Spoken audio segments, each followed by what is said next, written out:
Could this gun make you faster than Jerry Miculek? Probably not, but it can get you pretty close to him with binary trigger in it, of course. This is an FM9 pistol, and it's got a 5-inch barrel on it, so it makes it very, very short. It's actually very accurate for being this short of a pistol, and it's got a Picatinny rail on it. One problem with this gun is the threads on it. If you want to mount a suppressor on it, you actually need to get an adapter. Otherwise, regular suppressors for like 9mm barrels for like Glocks, they're not gonna fit on this gun right here. And don't worry, the gun is cleared. Doesn't have any bullets in it. Now, the aesthetics of it, this gun is very, very, very beautiful.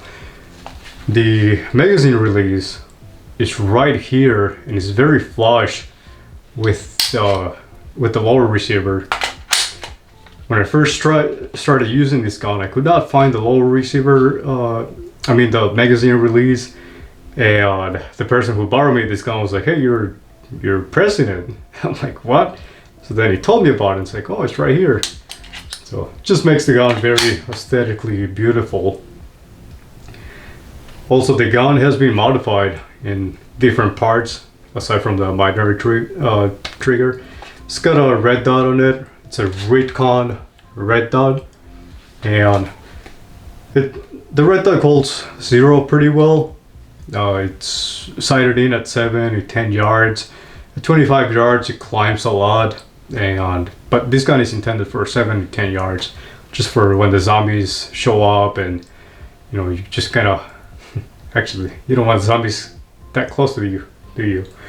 But anyway, now it also has a TLR light on it, and the beautiful thing about this gun is that you can mount the red dot on it and the light in the same within the rail. It's got just enough space for it. Then you can just come up here, right, turn on your light if you need to. And the other thing with it is that I'm used to holding rifles like putting my finger on top of the rail, and with this one I just have to modify it and hold on to here, and it actually works pretty well, especially if it's intended to be for 7 to 10 yards, maybe 25. Also, the gun has a folding stock. It's Sylvan arms folding stock, and here's what it looks like folded. It also it's got a little plug in it so that the cycle can actually, or that the gun can actually cycle properly. It's got an Armaspec ambidextrous charging handle, so you can charge it from this side or you can charge it from the other side. One thing I gotta mention about the buffer itself is the buffer. So the original buffer that came with this gun was an H3, so carbine. No, it's actually heavier than carbine. It had to be upgraded to an H5, and that's due to the binary trigger, I believe. It was functioning well, from my understanding, without the binary trigger. But then, once the trigger was upgraded, the gun was not cycling. It was the cycle itself was either getting stuck, just not cycling properly. So once the buffer was upgraded up to an H5, it had enough weight so that the gun could cycle properly. But it's one of those things that if you upgrade your gun like that, you just have to play with it until you tune it to the desired cycle that you want it to be at. Now, the brace, it's got a Shockwave brace in it. It's a Blade, and the nice thing about this Blade brace is that it makes the gun profile very, very thin.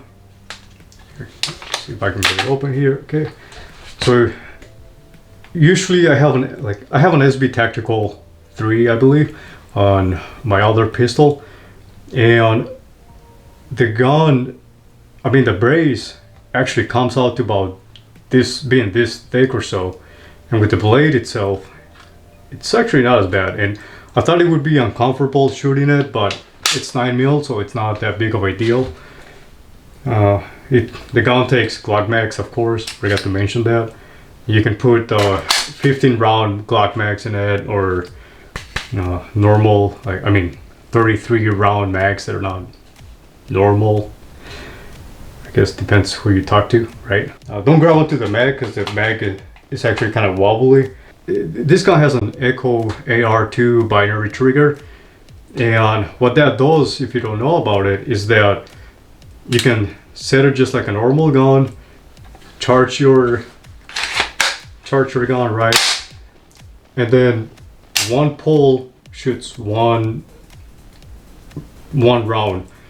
And then if you put it in binary mode, if your gun is charged,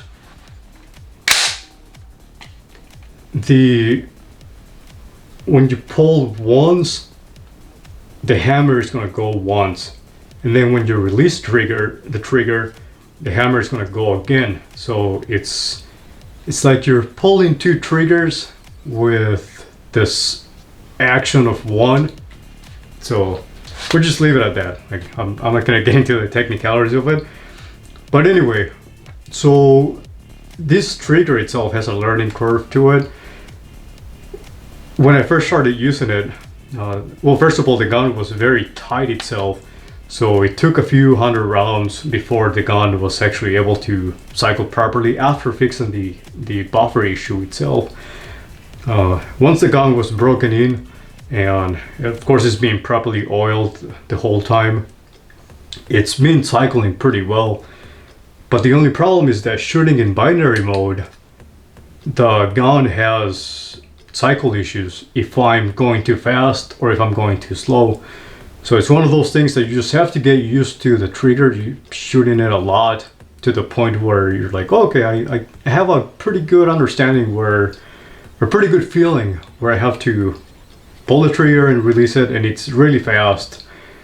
If you put it in normal mode, where you just pull the trigger and one round goes and then another round doesn't go if you release the trigger, then it's actually very, very, very reliable. We've shot hundreds of rounds with this thing, and we've had zero issues with it being in the normal mode. And of course, that's the mode that I would want if I had to shoot zombies one at a time, right? Well, maybe I use the binary to spray a lot of them zombies, or maybe zombie squirrels once they start coming after me. But anyway, the other thing I want to touch up on is customer service with FM9. Apparently they have a really good reputation for customer service. The person who borrowed me this gun had a pretty bad experience with them, and he just wanted me to mention that the trigger, the hammer that the gun came with was plastic. So he emailed them about it and was asking, hey, is this normal? Is this the way it's supposed to be? And after a couple of emails, they never got back to him, and then he tried to get more of a response, and they still didn't reply. But that was his experience with the company. Other people apparently have had a great experience with their customer service, and this gun itself has had zero issues so far. Granted, it has not been shot thousands, like tens of thousands of rounds yet, but so far it's been very reliable. Except for the threads, like that's one thing that does bother me. It's like, why do you use what everybody else is using in the industry? But we'll head out to the range, and I'll show you guys a little bit of footage, what the gun looks like shooting it, both in binary and normal mode. We'll catch you guys there at the range.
feels so weird with the trigger.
Oh, it is. So 2 jams on this mag.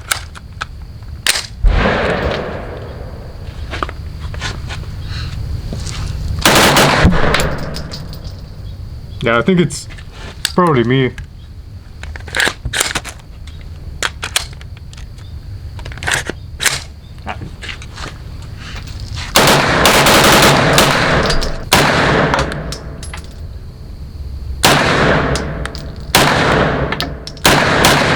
Well, and this is all I have for you guys.